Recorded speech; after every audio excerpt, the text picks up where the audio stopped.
వివాదాస్పదంగా మారింది. కూటమి ప్రభుత్వం పర్యాటక అభివృద్ధితో పాటు రోడ్డు విస్తరణకు గ్రీన్ సిగ్నల్ ఇవ్వడంతో అధికారులు ఆక్రమణలను తొలగిస్తున్నారు. స్థానికులు వారిని అడ్డుకునేందుకు యత్నించారు. అధికారుల తీరు పట్ల స్థానిక మత్స్యకారులు ఆందోళనకు దిగారు.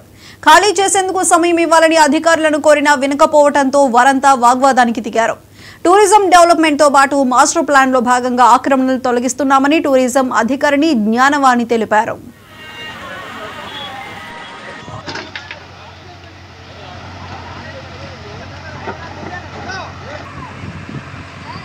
2018లో మాకు 6 acres టూరిజం డిపార్ట్మెంట్కి అలాట్ చేశారండి. చేసిన దాంట్లో ఇప్పుడు మాస్టర్ ప్లాన్లో కూడా సగం పడింది. అందువల్ల జీవీఎంసీ మేము కలిపి ఎంక్రోచ్మెంట్స్ రిమూవ్ చేస్తున్నాము. ఈ ల్యాండ్ని ఆల్రెడీ టూరిజం డెవలప్మెంట్ పర్పస్లో ఇన్వెస్టర్ కూడా మేము ఇవ్వడం జరిగింది.